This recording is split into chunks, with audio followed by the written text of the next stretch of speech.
Saludos amigas, amigos. Ustedes sintonizan Acento TV y este es su espacio de entrevistas y comentarios a partir de ahora. Recuerden que nos están sintonizando en el canal 38 de Claro TV, en los canales 39 y 439 de Altiz y en el canal 41 de Star Cable en Santiago de los Caballeros.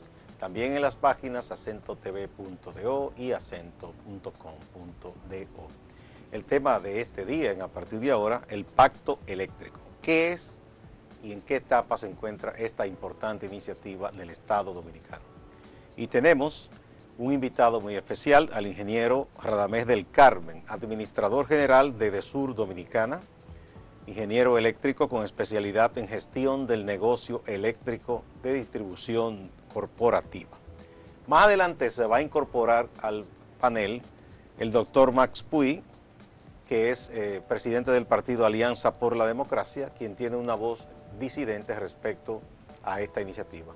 Con la anuencia de nuestro invitado y de ustedes, vamos a una primera y breve pausa antes de empezar la conversación.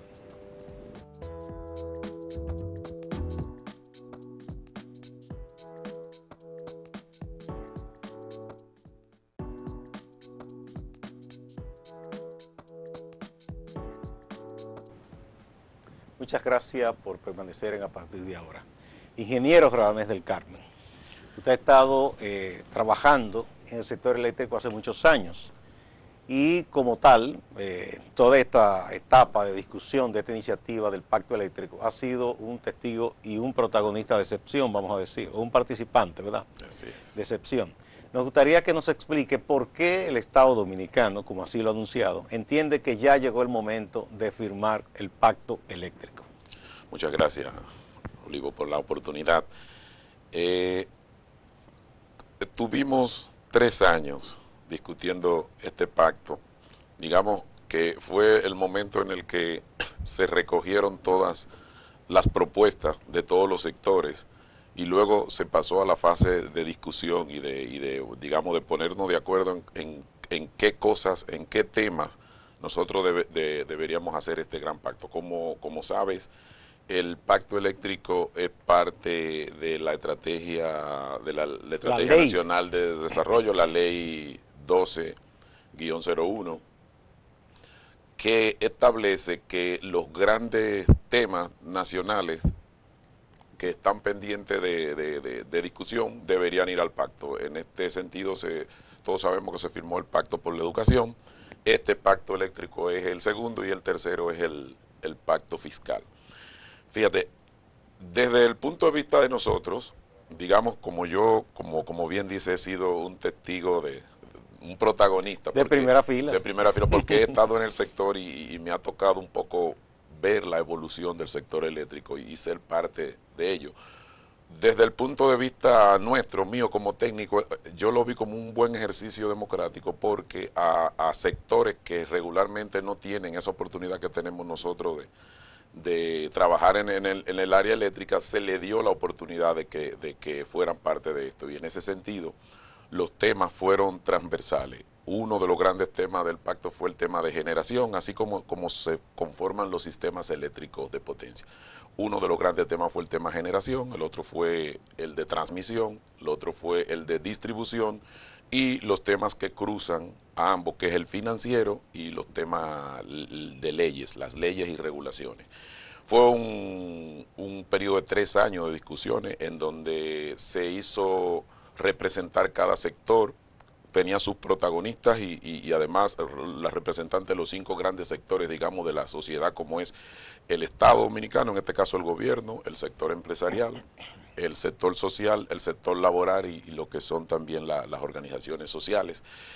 Que ¿por qué entendemos nosotros, los de gobierno, que ya estamos en el momento de firmar el pacto? Porque, bueno, logramos consensuar los temas que eran consensuables, digamos, se llegaron a consensuar alrededor de 220 consensos, hubo alrededor de entre 8 y 10 que no pudimos ponernos de acuerdo y esos quedaron fuera para posteriores discusiones. Y entonces este documento se repartió a cada uno de los sectores y como está mandado el Consejo Económico y Social, se lo debía entregar al señor presidente para que el señor presidente hiciera sus observaciones y de no tener, pasar a la firma. Ya esa parte del señor presidente pasó y ahora lo que estamos es justo listo para convocar a los actores para el acto de firma. En el punto de la generación, ¿cuál fue el acuerdo fundamental? La generación, el acuerdo que se hizo fue que el Estado como tal, la idea no es que el Estado sea un generador, que no entre a competir con los generadores privados, pero que se establezca un adecuado plan de expansión de la generación que evite que el Estado tenga que participar, porque como sabe, por ley, por la Constitución, el Estado es garante del servicio eléctrico y en consecuencia, si no se genera la adecuada competencia para que vengan generadores y digamos que los costos sean competitivos, el Estado se ve obligado a intervenir como lo hizo con Punta Catalina. Entonces, en ese sentido, básicamente en el área de generación lo que se acordó es un plan de expansión, disculpa, Sí, un plan de expansión de la generación para que periódicamente podamos hacer las licitaciones abiertas internacionales y que se vaya instalando generación nueva. El país, la demanda crece alrededor de entre 100 y 125 megavatios por año. Eso significa que una central como la de AES, por ejemplo, que es una central de 300 megavatios, habría que estarla haciendo cada 3 años. Entonces, la ley establece que la energía, para que el precio pueda ser reflejado en la tarifa, debe hacerse mediante una licitación abierta internacional coordinada por la Superintendencia de Electricidad y encabezada por las empresas. En estos momentos, ¿cuánto se está generando en República Dominicana? El sistema tiene alrededor de 3.500 megavatios instalados, pero la demanda de lo que nosotros llamamos el Sistema Eléctrico Nacional Interconectado, el CENI, que la conforman básicamente las 3 empresas de distribución estatal y las empresas de generación y las empresas de transmisión, la demanda máxima que se ha llegado es alrededor de unos 2.700, 2.800 megavatios. O sea que estamos cubiertos. Estamos cubiertos, digamos, ahí hay que poner un asterisco. Con un asterisco. Con el El asterisco, explíquemelo de asterisco para que entendamos el asunto, los que no somos expertos. El asterisco viene en el precio, porque sí es verdad que fíjese que para ahora, para la Navidad, para Año Nuevo y para Navidad se le dio energía a 24 horas en los días antes y posterior a la Navidad, y se pudo dar, o sea, hay generación, pero lo que ocurre ahí es donde viene el asterisco, es que es a un precio tal que las EDES, esa generación última que entra, la compran a un precio más caro que como se le vende a los clientes, en consecuencia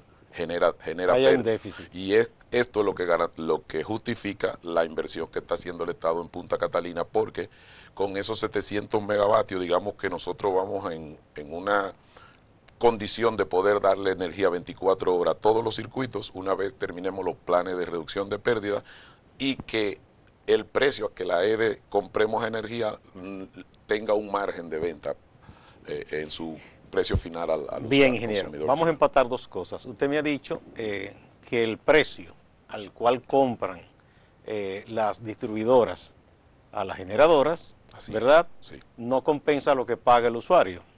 En promedio, porque habrán usuarios que pague de verdad y otros que se le subsidie o quien no pague. Claro. ¿Verdad? Ese es un punto. El otro es que ya si usted lo conoce y ha trabajado en eso hace mucho, como todos los especialistas, el problema de las pérdidas, ya sea por robo o porque tenemos a veces una maraña, una telaraña en muchos lugares, que se pierde muchísima energía. Claro. ¿Cómo abordar esos 2 puntos? Bueno, lo del precio, lo que se acordó en el pacto es que haya un compromiso de los generadores, del sector empresarial privado en este caso, en desarrollar a tiempo las centrales de generación que necesita el país para abastecer el 100% de la demanda a precio competitivo y, digamos, perdón, ambiental y que sea sostenible. Y financieramente sostenible. Eso es un tema. Entonces, en este momento, lo que ocurre es que ¿cómo se establece el precio de la energía que las EDES terminan comprando? Las centrales van entrando y van fijando un precio. Entonces, las centrales más caras fijan el precio de esa hora. ¿Qué es lo que ocurre? Que si nosotros encendemos todos los circuitos, entran unas centrales que es a un precio tal, porque ya esas son centrales que se han quedado obsoletas, sería un precio tal que la EDE compraría la energía más cara que como ella le venden a los usuarios. Entonces, ese punto es el que requiere el plan de expansión de generación y fue lo que motivó que el gobierno construyera Punta Catalina, como recuerda, como se tenía el Acuerdo de Madrid, que fue un contrato de 15 años, digamos que el sector de generación no encontró incentivos adecuados para hacer competencia, sino que se acomodaron, diría yo, a esos contratos que les representaban buenos beneficios y eso ralentizó un poco lo que es la parte de la generación, por un lado. Por el otro lado, lo que me preguntas de las pérdidas, justamente estamos desarrollando, las EDES, estamos desarrollando un plan de reducción de pérdidas con financiamiento de los multilaterales y en algunos de nuestros casos, como en EDESUR también con nuestra propia caja, y Banco BID, Banco Mundial, el banco, los fondos OPEP, los fondos OFIT de los países OPEP y el Banco Europeo de Inversiones, entre los cuatro se tiene un monto de 358 millones de dólares en estos momentos. De esos se está ejecutando el de BID y OFIT, el del Banco Mundial la licitación está lista para adjudicarse en este mes y el Banco Europeo de Inversiones, que son 100 millones de dólares, se aprobó en el Senado y ahora va a la Cámara de Diputados para aprobar ese préstamo. Una vez aprobado ya Hacienda y CDE firman los contratos y se empiezan los desembolsos. Entonces, por un lado, tenemos el tema de la generación con los precios y eso ya la ley establece que hagamos licitaciones periódicas, como dije, para cubrir la demanda. Y por el otro lado, las EDES nos hemos comprometido en el pacto en un periodo no mayor de 6 años bajar las pérdidas de las 3 EDES en su conjunto a 15%. Eso significaría que esas pérdidas en 15 permitirían que ya todas las marañas, todos los circuitos se hayan trabajado y todos los circuitos pasarían a ser 24 horas y en consecuencia digamos que ese sería el fin de los apagones como nosotros los conocemos hoy, que son los apagones por gestión de demanda, porque en un circuito donde sirve, qué sé yo, 10 millones de pesos, es probable que nada más cobre 6. Entonces hasta que no haga toda esa inversión, contrate a todos los clientes y los mida, no puede, digamos, darle energía 24 horas porque entonces al final viene el déficit del lado. Supongo que todo eso conllevará una parte de educación y concienciación, porque los seres humanos nos acomodamos. Y si a mí se me dan electricidad y agua y no me la cobran, yo pienso que eso es gratis y no cuesta nada. Como pasa con el agua, por ejemplo, que hay gente que deja una llave abierta y no le importa. O quien se conecta por ahí sin pagar, entiende que eso no tendrá fin. De hecho, y es muy importante que lo haya señalado, la parte fundamental, digamos lo que ha hecho un antes y un después y ha permitido ver una luz al final del túnel ha sido el tema de la gestión social. Antes, por ejemplo, cuando las empresas estuvieron en manos de los españoles y de IAED, que era una empresa americana, ellos entendían que podían ir a los sectores y sin hablar con nadie, a rehabilitar las redes, contratar a todo el mundo y ahí se tuvieron varios fracasos, porque la gente hasta que no le educas, hasta que no hacen digamos, nosotros le llamamos un pacto social, en el que acordamos romper el círculo vicioso. Yo no te doy energía porque tú no me pagas, y yo no te pago porque tú no me das un servicio de calidad. Entonces se hace un pacto, se invierte, se educa a la gente y a la gente digamos, a las familias que tienen las economías más maltratadas, se le instalan medidores de prepago, de manera que el medidor prepago hace que él tenga que comprar la energía previa y eso educa a los usuarios, porque una vez la tienes que comprar el prepago, a nadie se le ocurre dejar una bombilla encendida. Y por ejemplo, sabe que tiene que economizar. Claro, para que tengas una idea, en los barrios donde nosotros hemos instalado prepago, el consumo antes promedio era 300 kilovatios hora y después del prepago 100 kilovatios hora. Es que lo que cuesta la gente lo economiza. Definitivamente. Bien, otro aspecto que me gustaría también un poquito más de detalle, ingeniero. Usted habló de que las centrales que se han quedado atrás, sí, que son muy costosas para su producción, sí, paulatinamente tendrán que salir del sistema. Sí. Pero eso significa que habrá que instalar otras para sustituir esas que son obsoletas. En el pacto eléctrico, ¿eso conlleva un cronograma? ¿En qué tiempo se piensa que estarán las nuevas centrales y aquellas otras sacadas de operación? De hecho, el pacto eléctrico, uno de los grandes temas es el plan de expansión de la generación. Y en este sentido le corresponde al órgano regulador del sector eléctrico, que es la Superintendencia de Electricidad, realizar periódicamente licitaciones, que en este caso es cada 4 años, porque regularmente un proyecto de esto dura alrededor de 36 meses. De hecho, la ley eléctrica establece en su título 10 el tiempo en que debe dársele digamos, el tiempo en que se deben hacer la licitación, y es para entradas no menores de 36 meses. De manera que hacen el procura, la construcción, y en este caso la Comisión Nacional de Energía es el planificador, es el que debe hacer un estudio, y de hecho lo ha hecho, un estudio de demanda y un estudio, digamos, de las necesidades de energía y qué tipo de energía requiere el país.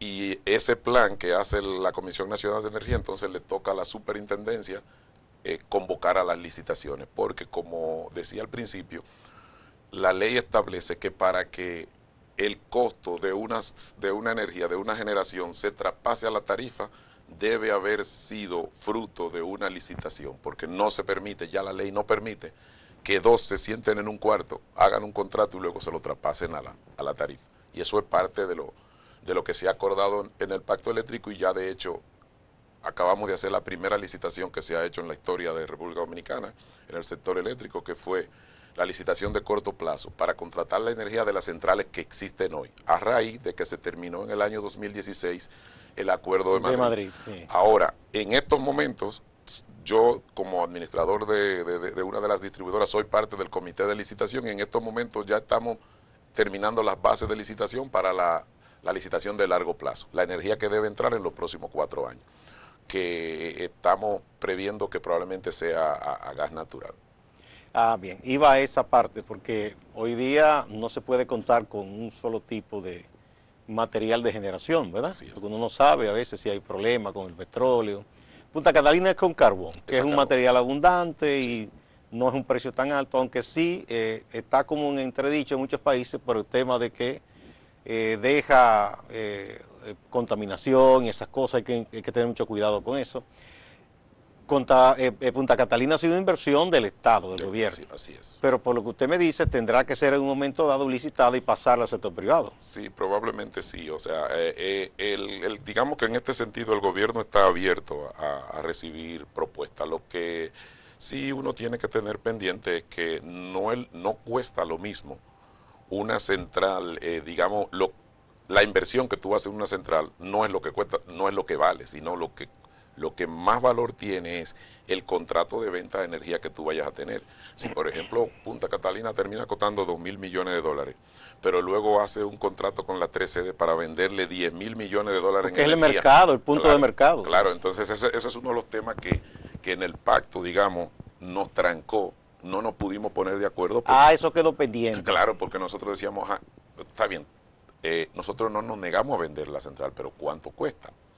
Es decir, porque no es lo mismo lo que vale el activo a el contrato que digo, porque si en los próximos, digamos, 10 años, 15 años, esa empresa va a vender $10.000 millones, más el margen de ganancia que pueda tener en esos $10.000 millones, eso es parte del valor. Claro, es como si usted compra un negocio de venta de cualquier mercancía, no es el almacén, el stock.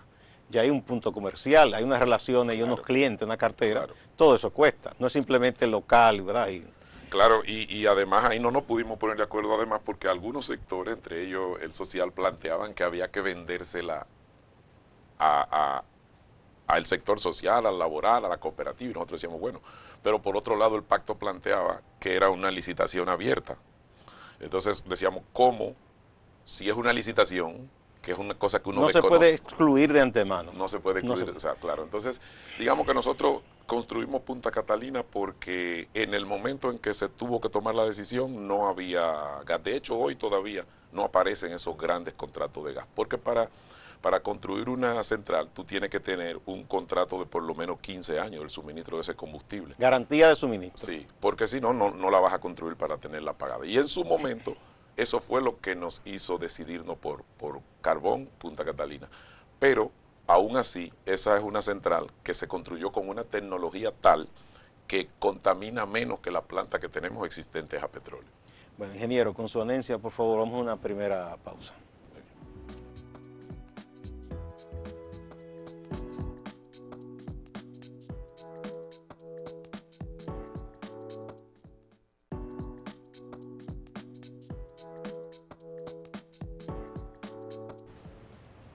Muchas gracias por continuar a partir de ahora.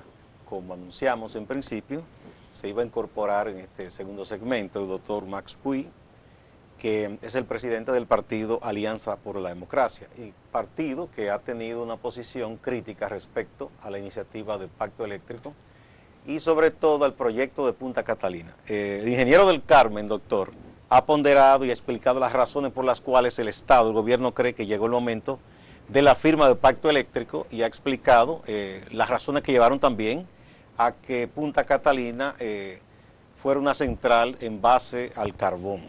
Me gustaría que usted explique su punto de vista de por qué ustedes han sido críticos con Punta Catalina y tienen sus reservas con el Pacto Eléctrico también. Bueno, con mucho gusto. Aquí yo quisiera comenzar señalando que en el año 2012 se aprobó una ley muy importante, que es la Ley de Estrategia Nacional de Desarrollo, con vistas a que República Dominicana se quería para el año 2030. Una de las disposiciones de esa Ley de Estrategia Nacional de Desarrollo fue el mandato de que se establecieran en el plazo de un año un pacto educativo, un pacto eléctrico y un pacto fiscal. Acaba de comenzar el año 2018, es decir, que al cabo de 6 años solo se ha firmado el pacto educativo, no se ha firmado el pacto eléctrico y no se sabe qué va a pasar con el pacto fiscal. En esa ley también se establece como un objetivo nacional la descarbonización de la economía. Eso significa la no utilización de combustibles fósiles en la generación de energía. Resulta que el gobierno que se estableció en agosto del año 2012, su propósito inmediato fue disponer la construcción de una planta, de 2 grandes plantas de carbón en Punta Catalina. Esa disposición iba directamente en contra de la visión estratégica planteada para el país para el año 2030 en la Ley de Estrategia Nacional de Desarrollo. Es decir, que esa idea de construir dos grandes plantas de carbón, pues iba en contra del propósito nacional que se había definido en esa ley que se discutió durante un tiempo relativamente largo. Ese fue un debate de duró de 2 a 3 años. Ahora, ¿por qué en la Ley de Estrategia Nacional de Desarrollo se plantea esa disposición de la descarbonización de la economía? ¿Por qué? Bueno, porque justamente, las sociedades contemporáneas son sociedades basadas en la energía. Son sociedades que no son comprensibles sin la energía. Y las fuentes fundamentales de energía han sido históricamente el carbón, el petróleo y el gas. Y en el siglo XIX, fue el siglo del carbón. En la segunda mitad de ese siglo ya arrancó el petróleo, y ya en el gas, ya la utilización del gas es una circunstancia del siglo XX. Lo que nadie se dio cuenta en el siglo XIX, tampoco nadie se dio cuenta en la primera mitad del siglo XX, era que el uso de esos combustibles fósiles iba a cambiar incluso todo el sistema de temperaturas del planeta. Eso comenzó como una preocupación en los años 60, en los años 70, pero ya cuando se celebra la cumbre de Río, la cumbre ambiental de Río en 1992, ya se había llegado a la convicción de que la acción humana estaba produciendo cambios importantes en todo el planeta. De ahí que se cree un organismo, el IPCC, que es el Panel Intergubernamental para el Cambio Climático, con expertos, con académicos de diferentes países del mundo. Los mejores especialistas trabajan durante cerca de 15 años, hasta que hace 2 años ellos llegan a la conclusión de que definitivamente los cambios que se están dando en el clima, en el planeta, son el producto de la acción humana, con una certeza de un 95%. Esto fue encendiendo las alertas, fue haciendo que los países fueran tomando medidas, y dentro de esas medidas, las más importantes, si se quiere, son las decisiones que toman los gobiernos de China y de los Estados Unidos, bueno, del gobierno de Estados Unidos bajo la presidencia de Obama, y el gobierno de China, que eran dos países cuyo desarrollo económico había dependido fundamentalmente de la energía generada. Y que se oponían a los acuerdos que se querían llevar. Sí, lo boicotearon en más de una ocasión ambos gobiernos. Durante muchos años, porque justamente las grandes empresas productoras de carbón, de petróleo, pues han constituido uno de los lobbies más poderosos en toda la historia del planeta. Y durante años financiaron universidades, academias, para tratar de demostrar lo indemostrable, es decir, que la combustión de esos combustibles, es decir, no producía daño. Pero ya eso está establecido. Y cuando el gobierno dominicano decide construir las plantas de carbón en el año 2012, ya se había publicado el informe del BID sobre la energía en América Latina en el año 2050. Doctor. Y en ese informe dice que toda la América Latina en el año 2050, es decir, va a estar en un 95%, va a depender de energías renovables. Me gustaría que usted me le dé la oportunidad al ingeniero para que defienda el por qué se decidió en ese momento construir las centrales en base al carbón. Sí, cómo no. Alrededor en el 2012 hubo una reunión, yo no sé si ustedes recuerdan, cuando el presidente Obama visitó Costa Rica y se reunió con todos los mandatarios, y cada uno de esos mandatarios llevaron a su representante, a su ministro de Energía, digamos, o su equivalente. En esa cumbre, todos los presidentes de América Latina y del Caribe y toda el área latina le pidieron al presidente Obama que le vendiera gas natural. Que en este momento Estados Unidos estaba comenzando el boom del fracking, de traer el famoso shale gas. Y recuerdo que él dijo, bueno, nosotros todavía hasta el año 2020 no estaríamos en condiciones de vender gas de manera masiva. Luego, después de eso, vino a ver el vicepresidente Biden vino al país y estuvo con el presidente Medina. Y el presidente Medina le dijo que le ayudara con el tema de energía. Y nos consiguieron una reunión a la que a mí me tocó participar junto con Rubén Bichara, el superintendente de la época, Eduardo Quincose, un grupo de acá. El presidente dijo, si es así, nosotros le vamos a mandar a nuestros técnicos. Y fuimos al Departamento de Estado de Estados Unidos. Nos reunimos con el ministro de Energía. Y en esa reunión nos dijeron ellos que solamente a una sola empresa se le había dado licencia, y eso dijeron ellos que se le había escapado por debajo de la puerta. A una empresa estadounidense. A una empresa norteamericana, porque luego descubrieron que en la extracción del shale gas se estaban contaminando las aguas. Y ellos dijeron que hasta que no tuvieran ese problema resuelto no podían seguir dando más licencias. Solo a esa sola empresa se le dio la licencia e incluso se le controló.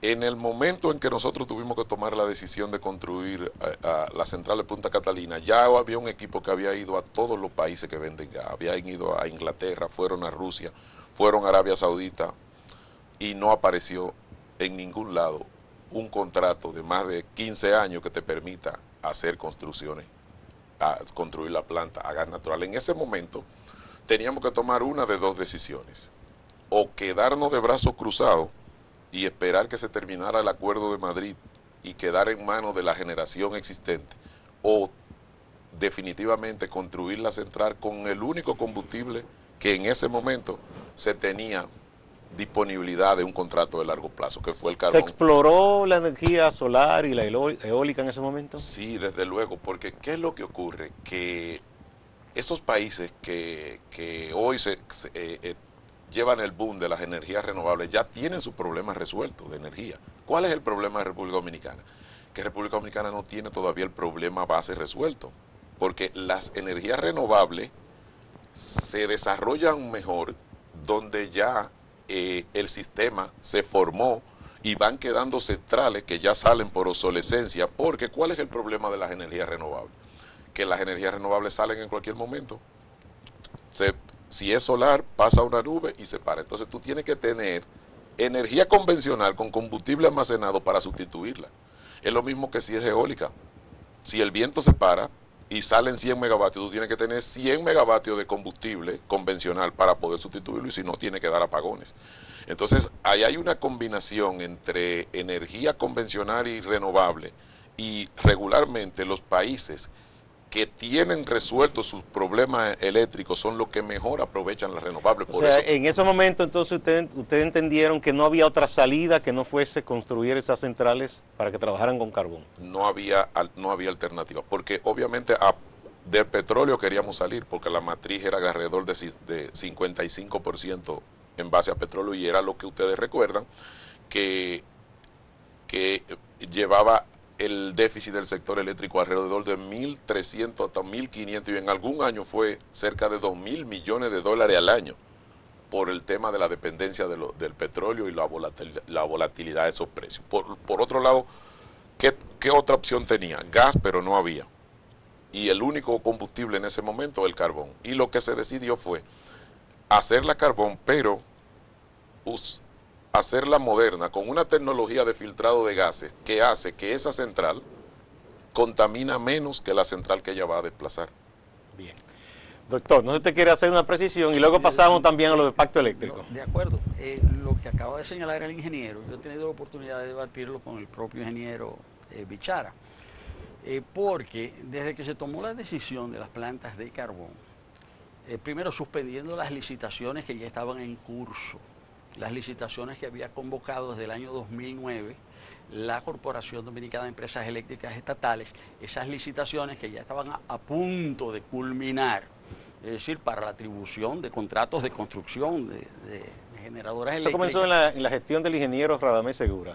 No, eso se fueron convocadas en la gestión del señor Marrancini. Ah, cuando Celso Marrancini. Cuando Celso Marrancini. ¿Él sustituyó a Radamés? Y sí, entonces esa ya estaban prácticamente a punto de culminar, pero en ese momento es que asume la presidencia de la República el presidente Medina, y él suspende las licitaciones que ya estaban prácticamente a punto, ¿no? A punto de culminar. Y se toma la decisión, y si a pesar de que se organizó una licitación, obviamente como demuestra el informe que preparó la Comisión Presidencial Especial, esa fue una licitación, cuando uno lee ese informe se da cuenta que fue una licitación totalmente preparada, totalmente manipulada, para que el resultado fuese la atribución de la construcción de las plantas de carbón a la empresa Odebrecht. Desde que se anunció ese propósito, es decir, públicamente, no solamente yo, sino un conjunto de personas, expusimos los riesgos, los graves riesgos ambientales que implicaban esas plantas de carbón. Es decir, de los tres combustibles fósiles clásicos, carbón, petróleo y gas, el único que emite micropartículas con metales pesados de los tres es el carbón. Y eso significa, y por más filtros que se establezcan, estos filtros tienen una limitación. Por ejemplo, las plantas de Punta Catalina son plantas de tecnología subcrítica, es decir, son plantas, si se quiere, de las plantas más convencionales dentro de esta tecnología. Y dentro de los filtros que no se le instalaron, que no están previstos en las plantas de Punta Catalina, son los filtros para los óxidos de nitrógeno.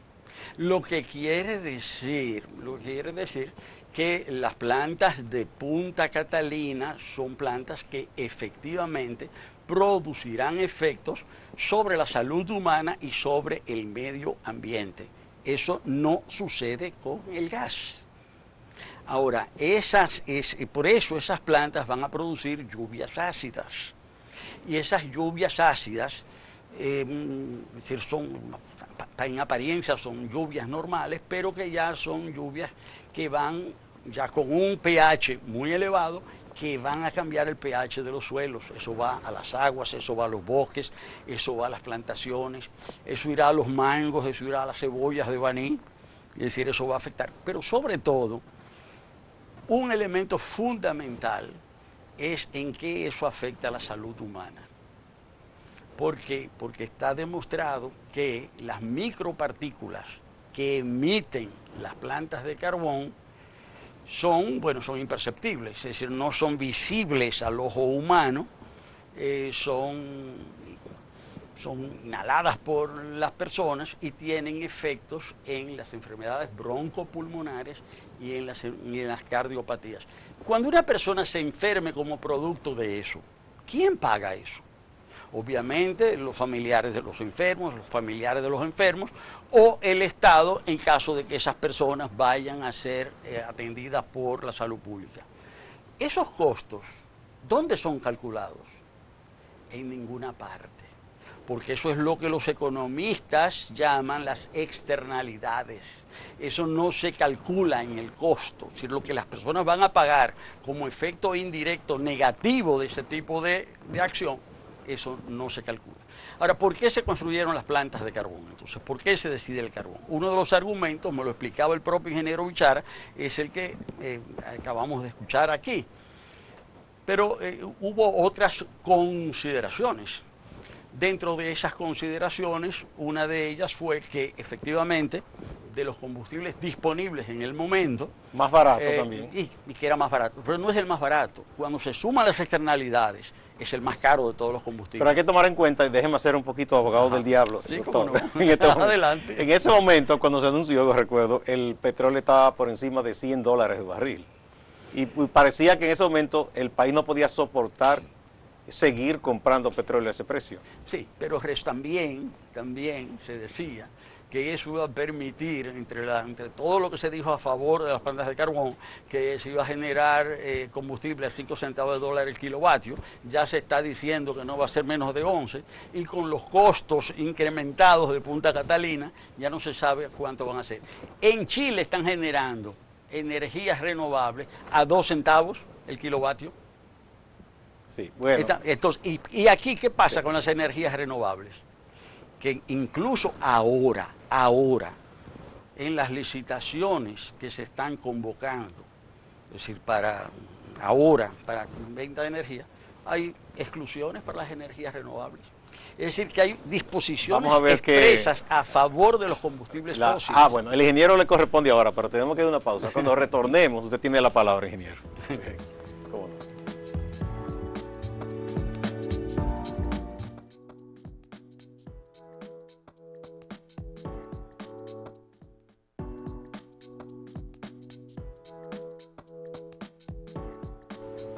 Muchas gracias por continuar a partir de ahora. Estamos en este interesante debate sobre el pacto eléctrico, pero como una parte fundamental del sector eléctrico, las plantas de Punta Catalina.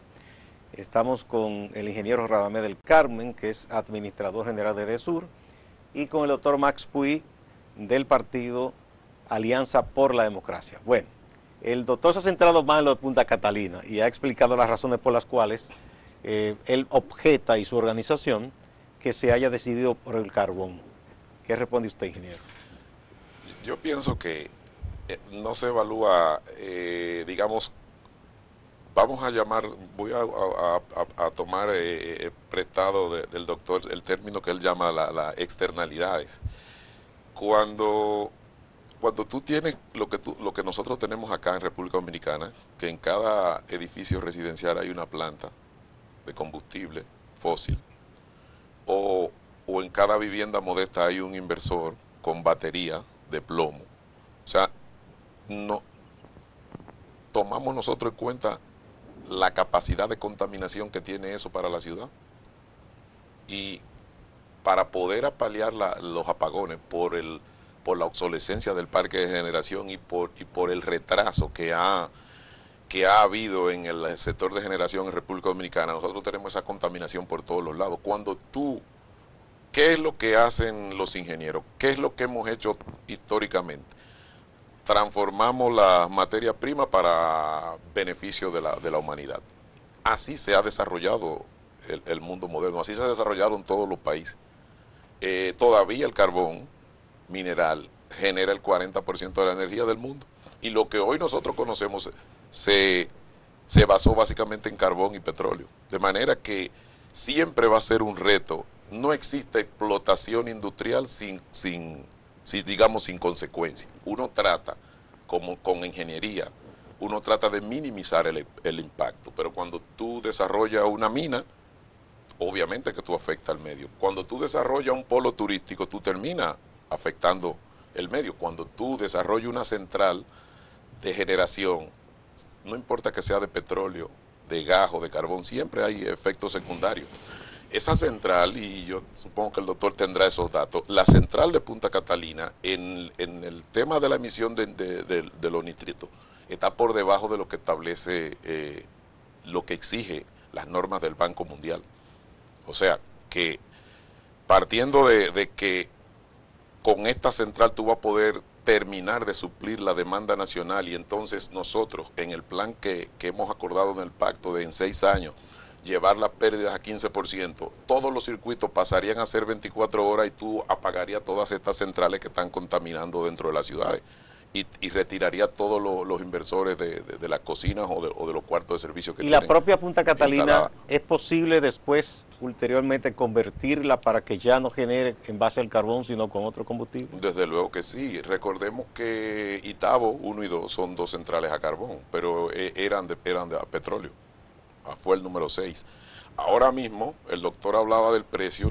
Yo le comentaba al principio que nosotros acabamos de hacer la primera licitación que se ha hecho en la República Dominicana en la historia del sector, y nosotros compramos energía a carbón a 8 centavos. Las de las 2 Itabo, que hace casi 40 años que se construyeron, y la de Barahona carbón. Es decir que uno espera que el precio de Punta Catalina estaría Por debajo de esas dos. Sí, o sea, por debajo de 8 centavos. O por lo menos por debajo de 10. Nosotros ahora mismo estamos comprando energía a Edesur a 12 centavos de dólar. A 12 centavos de dólar el kilo. Doctor, me gustaría que usted se refiera ahora al pacto eléctrico. Sí, el gobierno de Estado ha dicho que ya está listo para firmarse. Pero no puedo dejar de decir algo, sin embargo, que es lo siguiente. Toda la discusión que se dio el año pasado a raíz de la cumbre de París, todo el esfuerzo es tratar de que el calentamiento del planeta no supere los 2 grados Celsius. Parece que ese objetivo no se va a conseguir. Es decir, todo indica que hay muchas resistencias. Las propias empresas carboníferas, las propias empresas petroleras. El presidente del país más influyente que está en contra de eso. Que está en contra de eso. Pero el resultado es que todos los estudios ambientales señalan que si el calentamiento global excede los 2 grados, como se prevé que va a suceder, dentro de un siglo, en el año 2118, la República Dominicana habrá perdido el 13% de su territorio. Porque todo el tema del calentamiento hace que se derritan los polos, se derritan los glaciares, se incremente el calor de los océanos y que por consiguiente suba el nivel de las aguas. Eso va a implicar en República Dominicana la pérdida del 13% del territorio. Fundamentalmente hay 3 zonas críticas: toda la provincia de Montecristi, todo el Bajo Estero y todas las playas de la República Dominicana. Eso es lo que está en juego. Y la República Dominicana es uno de los 10 países más vulnerables frente al cambio climático del planeta. Se sabe también que los ecosistemas insulares, como el nuestro, son mucho más frágiles frente al cambio climático que los ecosistemas continentales. De ahí es donde viene la oposición a la planta. Fuera de otras consideraciones ya de carácter legal, de costos y todo eso, porque al final resulta que una planta que normalmente debió haber costado 1.500 millones de dólares, que se contrató por 2040, en realidad va a terminar costando más de 3.000 millones de dólares, incluso por toda una serie de improvisaciones. Es decir, por el cambio de lugar a último minuto, van a tener que hacer el muelle, tuvieron que hacer el muelle 2 veces, en fin, toda una serie de cosas de ese tipo. Ahora, ¿qué pasa? El gobierno tomó esa decisión de construir Catalina, y como tomó esa decisión, no quiso que ese tema en realidad se discutiera en el pacto eléctrico. Por eso el tema no se discutió. Porque ya el gobierno en ese sentido iba con la voluntad, más que de discutir, de imponer un punto de vista. Lo que quería es que se avalara. ¿Ustedes objetan el pacto eléctrico? Bueno, O la firma que se ha anunciado. no, perdón, es que el tema es que al cabo de 3 años de discusión no se discutieron temas esenciales, comenzando por el hecho de que la CDEE no pudo presentar estados auditados, porque no los tiene. Vamos a ver, ingeniero. ¿Qué usted dice? Sí se discutió el tema, de hecho el tema que más se discutió en ¿El el de Punta Catalina? fue el de Punta Catalina. Lo que pasa fue que quedó en disenso. Bueno. Porque vamos a ver, nosotros no podemos obligar a ningún generador privado a que nos venda sus plantas si no quiere. Entonces, lo que yo no entiendo es por qué al Estado se le objeta que tenga la propiedad de esa planta. Entonces, lo que no querían en el pacto era obligar a vender ese activo. Y todos sabemos por qué. Y yo reitero, Punta Catalina termina costando $2.000 millones lo que cueste, pero es el contrato de venta de energía en los próximos 10, 15 años que tenga. Eso es lo que vale. Y esa central es probable que le venda $15.000 millones de energía a las empresas distribuidoras. Entonces, ¿cuánto vale Punta Catalina? Y eso fue un tema que lo discutimos abiertamente. Así, ok, nosotros la vendemos, pero ¿cuánto cuesta? O sea, no vale lo mismo ahora que cuando ya está terminada y con un contrato de 15 años. Reitero, de 15, 20 mil millones de dólares. Entonces, el tema sí se discutió, pero lo que no pudieron hacer fue obligarnos a nosotros a venderla. Y nosotros estamos abiertos, la vamos a terminar, vamos a contratar la energía, la vamos a poner en línea y luego el gobierno estará es un tema digamos, de manejo de finanzas. El gobierno ahora tuvo en este momento hacer esa inversión y más adelante la puede recuperar y baja el nivel de endeudamiento incluso del país. Así que yo entiendo que todos los temas se discutieron con amplitud, pero digamos, al pacto fuimos a defender cada uno las posiciones los intereses, digamos, al pacto fuimos cada uno a defender sus intereses. Y ahí estaban representando los clientes, estaba el sector empresarial privado, estaba el gobierno dominicano, estaban las distintas instituciones del Estado, estaban los reguladores, estaba toda la sociedad. Y yo entiendo que obviamente todo es mejorable, pero es un gran paso lo que estamos haciendo acá. Este documento tiene los compromisos para resolver los problemas del sector eléctrico dominicano desde el punto de vista de la generación, de la transmisión y de las empresas de distribución. Nosotros estamos comprometiendo bajar la pérdida 15% en 6 años. Y eso significa inversiones de cerca de $1.000 millones en redes, en medidores, en tecnología de lectura remota, medidores prepago. Nosotros, el pacto también consensuó dar incentivo a lo que es las energías renovables.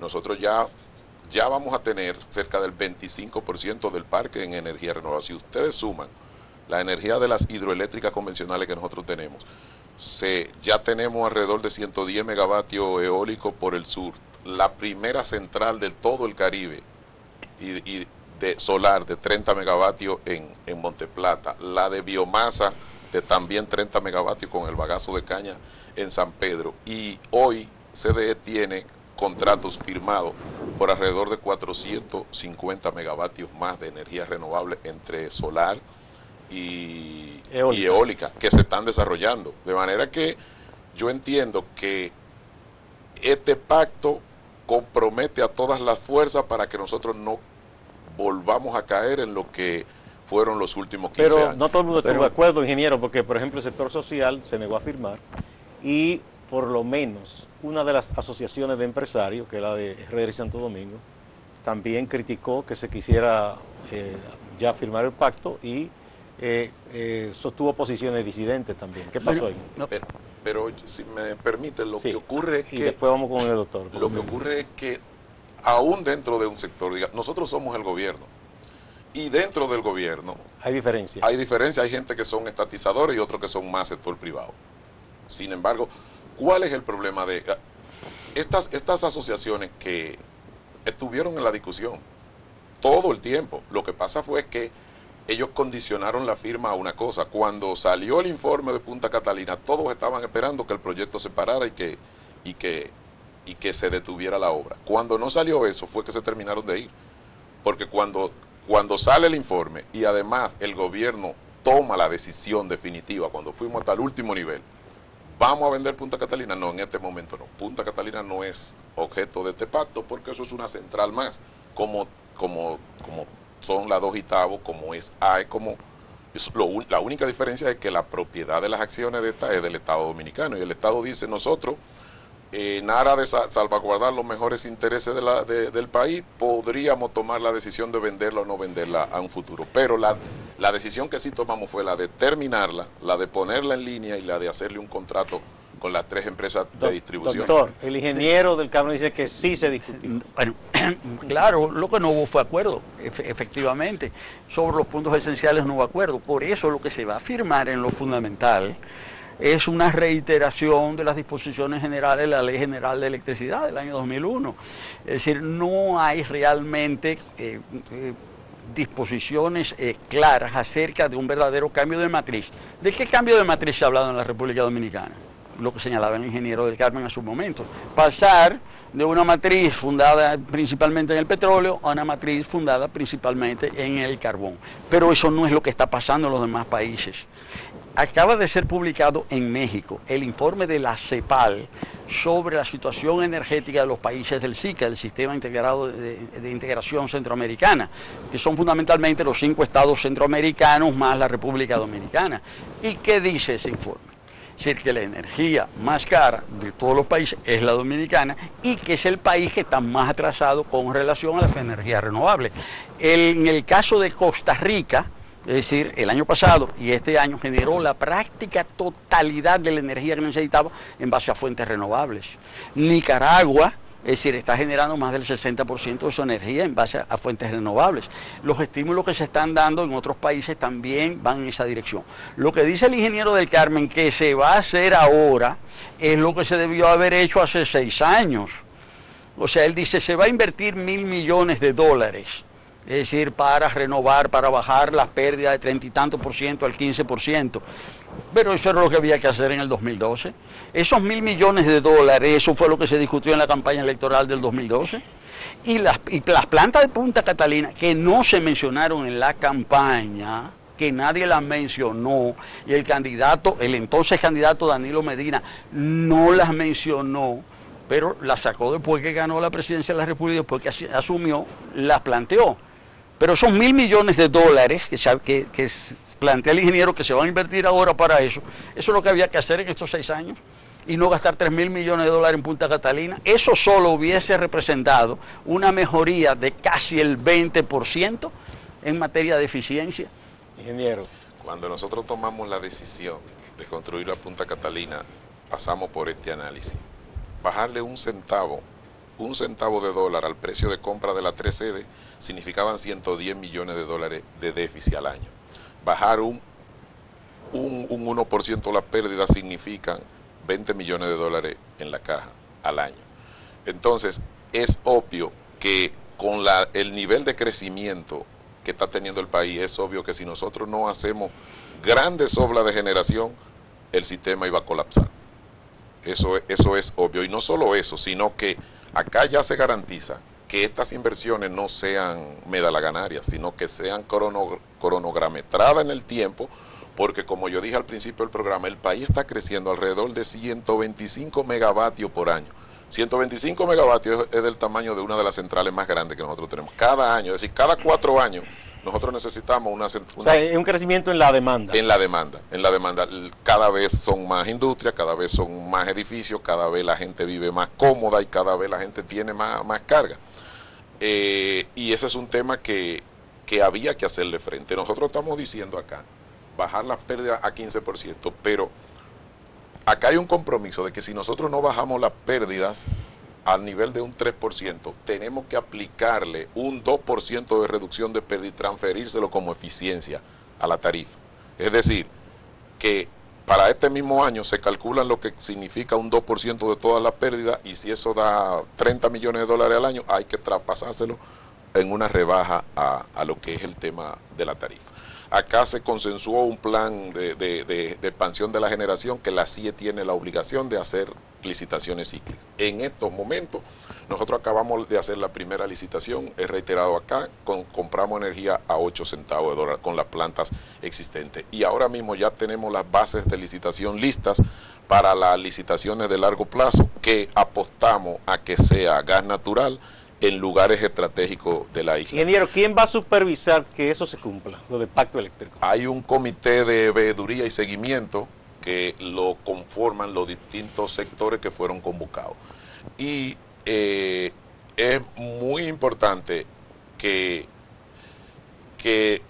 dejemos claro de que para cada uno de los temas que son fundamentales en lo que es un sector eléctrico, el tema de generación, las redes de transporte, la de empresas de transmisión y de las empresas de distribución, para cada uno en este pacto se hicieron compromisos, además con un tiempo finito. El más largo de los plazos es el de reducir las pérdidas a 15%, y a partir de esos 6 años ya todos los circuitos tendrían que ser 24 horas y la generación tendría que ser capaz de no tener que dar apagones. Hemos llegado al final, lamentablemente, el tiempo se nos acabó. Muchísimas gracias al ingeniero Radamés del Carmen, administrador de Sur, y al doctor Max Puy, presidente del partido Alianza por la Democracia. Yo creo que por los puntos de vista encontrados, la gente ha podido edificarse un poquito más sobre esta iniciativa de pacto eléctrico y sobre la obra de Punta Catalina. Luego volveremos a invitar a ambos para que prosigamos esta conversación, que yo creo que es fundamental para el pueblo dominicano. Amigas, amigos, no se vayan, que hay más en Acento TV.